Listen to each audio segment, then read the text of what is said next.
रहीम, आज के लेक्चर में हम काइनेटिक्स सीखेंगे थर्मल डिकम्पोजिशन ऑफ ओजोन की। ओजोन किस तरह से डिकम्पोज होता है? O3 है, ये डिकम्पोज होगा ऑक्सीजन मॉलिक्यूल के अंदर और ऑक्सीजन एटम के अंदर। ऑक्सीजन एटम के अंदर दो अनपेयर्ड इलेक्ट्रॉन्स होते हैं, तो इस वजह से हम इसको ऑक्सीजन रेडिकल भी कहेंगे। ठीक है, इसी तरह से एक और ऑक्सीजन मॉलिक्यूल डिकम्पोज हो जाएगा, सॉरी, ओजोन मॉलिक्यूल डिकम्पोज हो जाएगा ऑक्सीजन एटम में और ऑक्सीजन मॉलिक्यूल के अंदर। अब ये जो दो ऑक्सीजन एटम या जिनको हम ऑक्सीजन रेडिकल कहेंगे, और रेडिकल के लिए हम ये डॉट का निशान इनके ऊपर लगाएंगे, तो ये दोनों मिलेंगे और ऑटो मॉलिक्यूल बना देंगे। अब इनकी जो नेट इक्वेशन अगर हम लिखें, क्योंकि ये जो ऑक्सीजन एटम यहाँ प्रोड्यूस हुआ है, यहाँ पे कंज्यूम हो रहा है, यहाँ पे प्रोड्यूस होने के बाद यहाँ कंज्यूम हो रहा है, तो ये फाइनल इक्वेशन का हिस्सा नहीं बनेंगे। हमारे पास फाइनल इक्वेशन का हिस्सा बनेंगे जो लेफ्ट साइड पे दो ओजोन मॉलिक्यूल्स हैं, तो हम यहाँ पे लिखेंगे 2O3, और राइट साइड पे ऑक्सीजन मॉलिक्यूल है लेकिन इनकी तादाद 3 है, तो इस वजह से हम 3O2 लिखेंगे। अब हमारे पास ये बैलेंस केमिकल इक्वेशन है।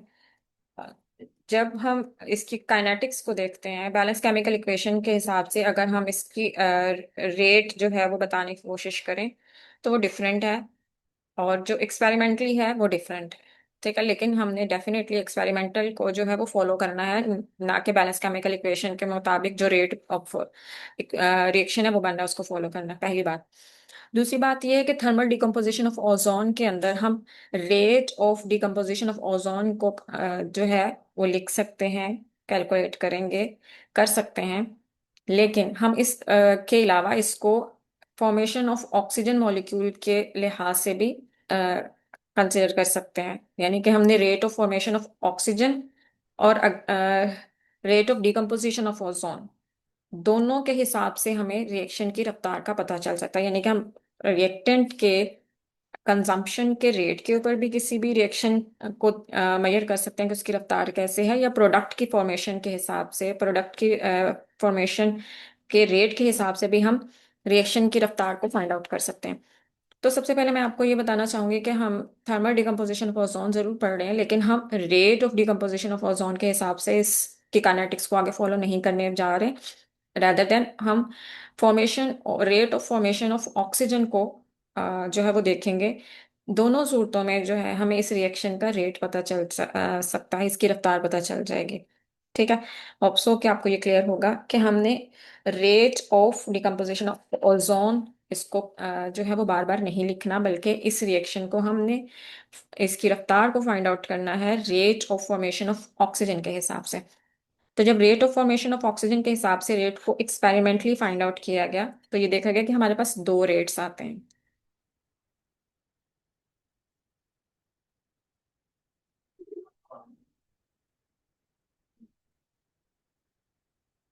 ऑक्सीजन की फॉर्मेशन की जो रफ्तार है at the start of the reaction, ये फाइंड आउट की गई, is equal to concentration of ozone के डायरेक्टली प्रोपोर्शनल जो है फाइंड आउट की गई। लेकिन जब रिएक्शन एंड हो रहा था, तो इसकी जो वैल्यू आई थी वो ओजोन की कंसंट्रेशन के स्केयर और कंसंट्रेशन ऑफ ऑक्सीजन के दरमियान रेशो के डायरेक्टली प्रोपोर्शनल आई थी।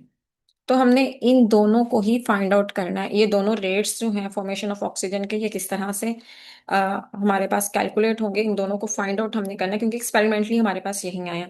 इन दोनों रेट्स तक पहुंचने के लिए वो कौन सा पाथवे है जो इस रिएक्शन ने फॉलो किया है, जिसके नतीजे में ये दो experimentally determined rate of reaction जो है, rate of formation of oxygen जो है, हमारे पास आए हैं। जो इसका पाथवे हमें बताता है, तो इसमें 3 स्टेप्स आए। फर्स्ट वन में ओजोन डिकम्पोज होकर ऑक्सीजन एटम और ऑक्सीजन मॉलिक्यूल बना रहा है। दूसरे में ऑक्सीजन मॉलिक्यूल और ऑक्सीजन एटम मिलके ओजोन मॉलिक्यूल बना रहे हैं, और तीसरे में ओजोन मॉलिक्यूल और ऑक्सीजन एटम मिलके ऑक्सीजन के दो मॉलिक्यूल बना रहे हैं। तो यहाँ पे ये ऑक्सीजन के मॉलिक्यूल आएंगे। अच्छा, अब हमने शुरू में बता दिया था मैंने कि हमने rate of formation of oxygen को देखना है।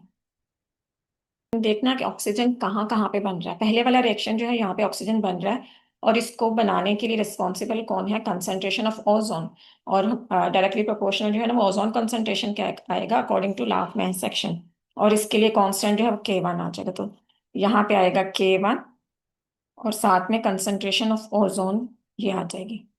उसके बाद सेकंड स्टेप जो है, वहां पे ऑक्सीजन मॉलिक्यूल बन नहीं रहा बल्कि डिकम्पोज हो रहा है, इस वजह से यहाँ पे माइनस का साइन आएगा। सबसे पहले तो माइनस का साइन आएगा। और रिएक्टेंट कौन है इसमें? ऑक्सीजन मॉलिक्यूल हैं और ऑक्सीजन एटम है, और साथ में जो कांस्टेंट है वो K2 है। तो सबसे पहले आएगा K2, concentration of oxygen and oxygen atom, या इसको हम ऑक्सीजन रेडिकल भी कहेंगे क्योंकि ये अनपेड इलेक्ट्रॉन कैरी करता है।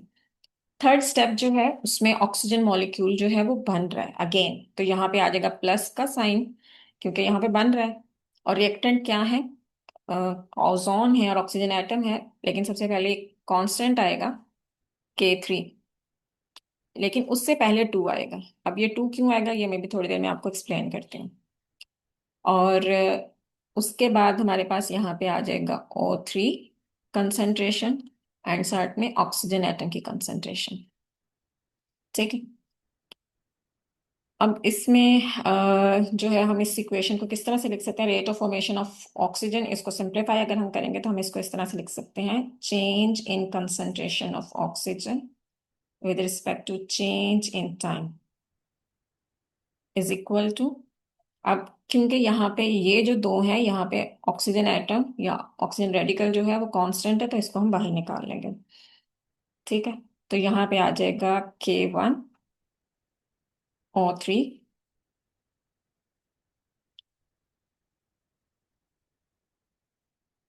प्लस को कॉमन हम लेंगे, साथ में ऑक्सीजन एटम या ऑक्सीजन रेडिकल जो है इसकी कंसंट्रेशन को हमने कॉमन ले लेना।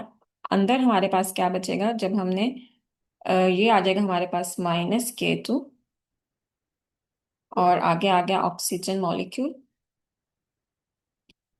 +2K3। इस पे आपने परेशान नहीं होना, ये टू कहाँ से आ गया मैं अभी आपको थोड़ी देर में एक्सप्लेन कर दूंगी। और O3 ओजोन मॉलिक्यूल आ गया, और यहाँ पे हम ब्रैकेट को बंद करते हैं क्योंकि ये प्लस का साइन है तो इसको शुरू में ले आएंगे, ये माइनस का साइन है, इसको एंड पे लेके जाएंगे। बाकी इक्वेशन को मैं दोबारा ही लिखूँ, सिर्फ हम यहाँ पे ये चेंज करेंगे। ठीक है, -K2 के एंड पे ले जाएंगे। अच्छा, इसमें मैंने एक और चेंज किया है कि ये जो ऑक्सीजन एटम था या ऑक्सीजन रेडिकल था, इसको मैंने बिल्कुल एंड पे लिख दिया क्योंकि हम इसकी थोड़ी देर में वैल्यू कैलकुलेट करके यहाँ पे पुट करेंगे तो वो बिल्कुल एंड पे आ जाएगी, कन्फ्यूजन के चांसेस कम होंगे इसलिए। ठीक है। तो अब हम मैंने आपको बताया था कि मैं आपको एक्सप्लेन करूंगी कि यहाँ पे टू क्यों आता है। उसके लिए हमने इक्वेशन नंबर जो 3 है, इसको आप इक्वेशन नंबर 3 मान लो, तो इसको को मैं दोबारा लिख के आपको एक्सप्लेन करती हूँ अभी थोड़ी। तो थर्ड स्टेप था कि ओजोन मॉलिक्यूल ऑक्सीजन एटम के साथ रिएक्ट करता है और दो ऑक्सीजन के मॉलिक्यूल बना देता है।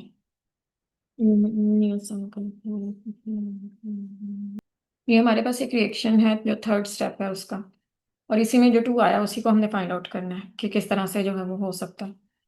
ठीक है। तो अब इसके अंदर हमने रेट ऑफ जो है ना फॉर्मेशन ऑफ ऑक्सीजन को अगर लिखना हो सिंपल, जब हम रेट को लिखते हैं, ठीक है, वो कैसे लिखते हैं देखते हैं उसको। अब rate of formation of oxygen with respect to law of mass action अगर देखें तो that depends upon the concentration of ozone and concentration of oxygen radical. ठीक है, with constant which is K3। तो हम इसको लिखेंगे K3 concentration of ozone and oxygen atom. इसको हम इक्वेशन नंबर 1 बोल लेते हैं, इसको इक्वेशन नंबर 2 बोल लेते हैं। अब 1 और 2 इक्वेशन जो है इसमें, क्योंकि लेफ्ट साइड इक्वल है, दोनों फॉर्मेशन ऑफ ऑक्सीजन के रेट को एड्रेस कर रहे हैं, तो ये दोनों इक्वेशन जो है एक दूसरे के इक्वल आ जाएंगे। तो इसको हम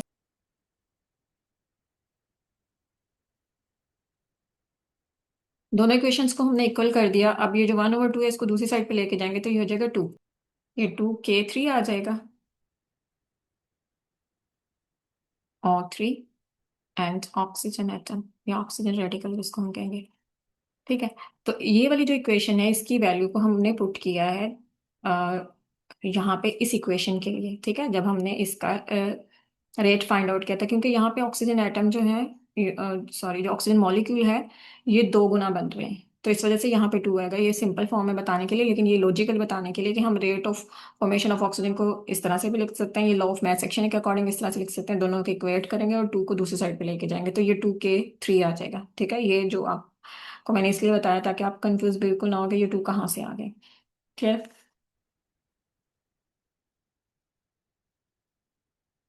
तो हमारे पास ये इक्वेशन थी, ठीक है। इसको अब हम इक्वेशन नंबर 1A का नाम दे देते हैं। इसमें तमाम जो चीजें हैं उनको अगर हम गौर से देखें तो सिर्फ ये हमारे पास ऑक्सीजन एटम या ऑक्सीजन रेडिकल, इसको दोनों नाम दे सकते हैं। ये यहाँ पे एक इंटरमीडिएट है, बाकी सारे या तो रिएक्टेंट हैं या प्रोडक्ट हैं।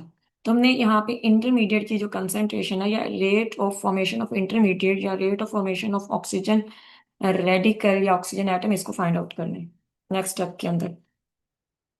और उसकी वैल्यू को हमने यहाँ पे पुट करना है। Rate of formation of oxygen atom के लिए अगेन हम जो तीन इक्वेशंस हमने लिखी थी उनके ऊपर वापस जाएंगे और वहां पे देखेंगे कि ऑक्सीजन एटम या ऑक्सीजन रेडिकल कहाँ पे बन रहा है। जहां पे बन रहा होगा वहां पे पॉजिटिव के आएगा, और जहां पे कंज्यूम हो रहा होगा वहां पे नेगेटिव आएगा। तो सबसे पहले वाली इक्वेशन को हम देखते हैं। यहाँ पे ऑक्सीजन एटम बन रहा है, ऑक्सीजन रेडिकल बन रहा है, तो यहाँ पे किसके ऊपर डिपेंड कर रहा है? ओजोन के कंसंट्रेशन के ऊपर डिपेंड कर रहा है।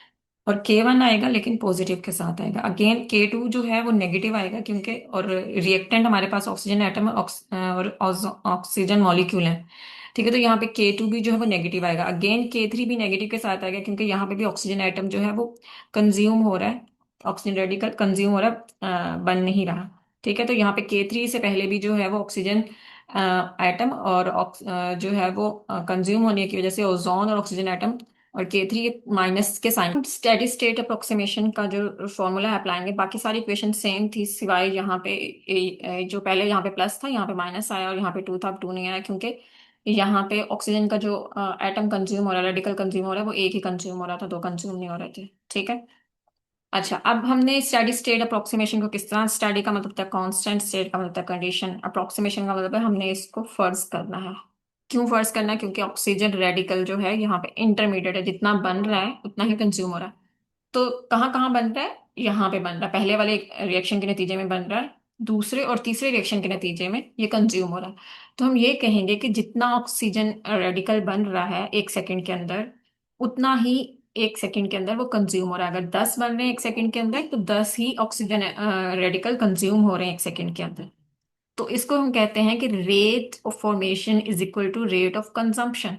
जब रेट ऑफ कंजम्पशन और रेट ऑफ फॉर्मेशन इक्वल हो जाता है तो ये स्टेडी स्टेट हो जाती है, ये कांस्टेंट कंडीशन हो जाती है। दैट मीन्स कि यहाँ पे चेंज इन कंसंट्रेशन जो है वो नहीं होता ऑक्सीजन रेडिकल के अंदर। ऑक्सीजन रेडिकल की कंसंट्रेशन जो है वो चेंज नहीं हो रही होती। जब ऑक्सीजन रेडिकल की concentration with change in time नहीं चेंज हो रही होती, तो हम ये जो लेफ्ट साइड पे ये वाला पूरा फैक्टर है इसको जीरो कर देते हैं। तो यहाँ पे हमारे पास जीरो आ जाएगा, पूरा जीरो लिखेंगे हम, और इज इक्वल टू, बाकी पूरी इक्वेशन ऐसे ही लिख देंगे,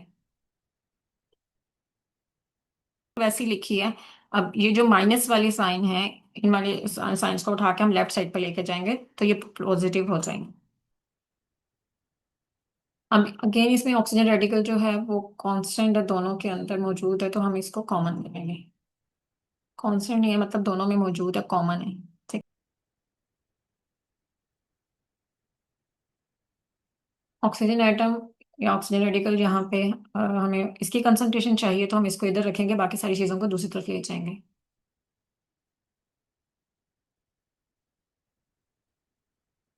तो ये मल्टीप्लाई हो रहे हैं, जाके डिवाइड हो जाएंगे दूसरी साइड पे।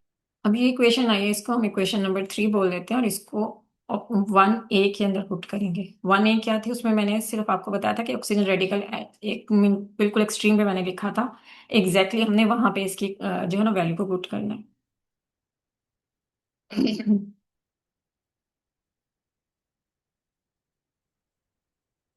अब यहाँ तक जो मैंने लिखा है ये पूरी इक्वेशन 1A है। यहाँ पे ऑक्सीजन एटम की कंसंट्रेशन आनी थी, ऑक्सीजन रेडिकल की कंसंट्रेशन आनी थी नेक्स्ट स्टेप में, तो उसकी जगह पे मैं ये वाली पूरी इक्वेशन लिख रही हूँ। ये जो मैं पूरी ब्रैकेट लगा रही हूँ ना, ये पूरी एक टर्म है क्योंकि ये आपस में मल्टीप्लाई हो रही है, ठीक है। और दूसरी ये टर्म है। इन दोनों टर्म्स के अंदर ये K1O3, concentration of ozone K1 और कंसंट्रेशन ऑफ ओजोन जो है ये कॉमन है, तो इसको हम कॉमन ले लेंगे। दोनों के अंदर मौजूद है तो हम इनको कॉमन ले लेंगे। और ये जो हमारे पास आ रहा है ये डिनोमिनेटर बन जाएगा इस पूरे का, ठीक है। ये अंदर मल्टीप्लाई होगा, इस पैरेंथेसिस के अंदर जाके ये मल्टीप्लाई हो जाएगा और ये इसके बिल्कुल नीचे आ जाएगा। जबकि यहाँ पे जब ये कॉमन लिया जाएगा ये वाला, ठीक है, ये जो कॉमन लिया ये बाहर आ गया। अब ये जो पहली वाली टर्म थी वहां पे सिर्फ वन बचेगा, और ये जो डिनोमिनेटर था K2O2, इसको मैंने बिल्कुल इसके अंदर लिया। अब ये यहाँ पे ये वाली टर्म और ये वाली टर्म के दरमियान एलसीएम हमने लेना है। इन दोनों का एलसीएम लेंगे तो एलसीएम क्या आएगा, यही वाली टर्म आएगी जो नीचे मौजूद है। ठीक है,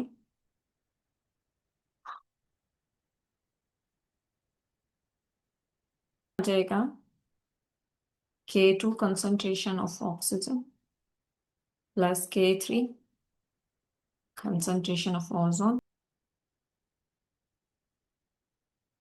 तो यहाँ पे ये वन टर्म थी, ये वो आ गया। बाकी जो दूसरी वाली टर्म थी वो सेम ऐसा चाहिए, क्योंकि वो डिनोमिनेटर उसका सेम यही था, K2O2 प्लस K3O3 की कंसेंट्रेशन।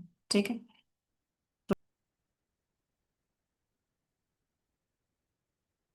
और बाहर हमारा कॉमन जो है वो अगेन आ जाएगा ये वाला ओजोन के साथ। अब ये -K2O2 है और ये +K2O2 है, ये कैंसल आउट हो जाएंगे। और ये K3 है और ये 2K3 है, तो ये दोनों आपस में 3K3 हो आ जाएगा। कॉमन क्या था, × K1O3। अब ये O3 और ये वाला O3 आपस में मल्टीप्लाई हो रहे हैं, तो इस मल्टीप्लाई जब होंगे तो इनकी पावर्स जो है वो जमा हो जाएंगे। तो नेक्स्ट स्टेप में हमने पावर्स को जमा कर देना है, तो हमारे पास आ जाएगा 3K3 K1, और O3 जो है इसकी पावर आ जाएगी 2। बाकी में हमने डिस्कशन की थी कि जो एक्चुअल रेट ऑफ रिएक्शन है, स्टार्ट ऑफ द रिएक्शन में डिफरेंट था, at the end of reaction different था। और उसकी रीजन क्या थी कि जब स्टार्ट होता है रिएक्शन तो वहां पे कंसंट्रेशन ऑफ ओजोन शुरू के अंदर बहुत ज्यादा होती है as compare to concentration of oxygen से। तो जब ये वाली कंडीशन होती है, जब ओजोन स्टार्ट में बहुत ज्यादा है ऑक्सीजन के मुकाबले में, तो जो डिनोमिनेटर है हमारा K2 concentration of O2 plus K3O3, इसमें से हम K2O2 को ओमिट कर देते हैं और ये अप्रोक्सीमेटली इक्वल टू बन जाता है, क्योंकि ऑक्सीजन की कंसंट्रेशन बहुत कम है, K3O3 के इक्वल ही बन जाता है। तो हम इस वाली इक्वेशन को चेंज कर देंगे डिनोमिनेटर में K3O3 से सिर्फ। ठीक है, K2O2 को ओमिट कर देंगे। अब ये K3O3 हुआ तो हमारे पास ये O3 की कंसंट्रेशन स्केयर से खत्म हो जाएगी। स्केयर से खत्म होने का मतलब क्या होता है कि यहाँ पे O3 दो दफा लिखा हुआ है, और K3 से कैंसिल हो जाएगा, तो हमारे पास सिर्फ 3K1 आ जाएगा। 3K, तो 3K1 को हमने K के इक्वल कर दिया, तो ये हमारे बिल्कुल जो स्टार्ट में हमने एक इक्वेशन लिखी थी एग्जैक्टली वही आ गई है, जिससे हमने ये पता चला लिया कि हमने एग्जैक्टली जो पाथवे चूज किया है वो हमारी एक्सपेरिमेंटल। जब रिएक्शन एंड आ रहा होता है तो उस वक्त क्या होता है कि जब रिएक्शन एंड हो रहा होता है तो ओजोन की कंसंट्रेशन कम हो, जब ऐसा होता है तो डिनोमिनेटर जो है वो चेंज हो जाता है। डिनोमिनेटर में हमारे पास ये सारा कुछ बचता है। जब हम K2O2 को नीचे रखते हैं तो अब हमारे पास 3K1 K3 जो है divided by K2, 3K1 K3 divided by K2, इस पूरे को हम K डैश के इक्वल कर देते हैं या K के इक्वल कर देते हैं। जब हम K के इक्वल करते हैं, क्योंकि ये सारे कांस्टेंट हैं, तो ये सारे कांस्टेंट एक नए कांस्टेंट के इक्वल हो जाएंगे, तो हमारे पास इक्वेशन जो है वो हम ऐसी इक्वेशन आ जाएगी जो हमारे लास्ट ऑफ द रिएक्शन जो है उसको वेरीफाई करती है। तो इस तरह से हमने अपनी दोनों इक्वेशंस जो हैं, जो शुरू में देखी थी, जो एक्सपेरिमेंटल रेट लॉ के अकॉर्डिंग आई थी, हमने उसको वेरीफाई कर लिया। तो होपफुली आपको यहाँ पे समझ आ चुकी होगी। अगर कोई पॉइंट समझ नहीं आया, you can ask me in comment section. इसको अच्छे से समझ के तैयार कीजिएगा, बार बार प्रैक्टिस कीजिएगा, तो इंशाल्लाह आ जाएगा आपको।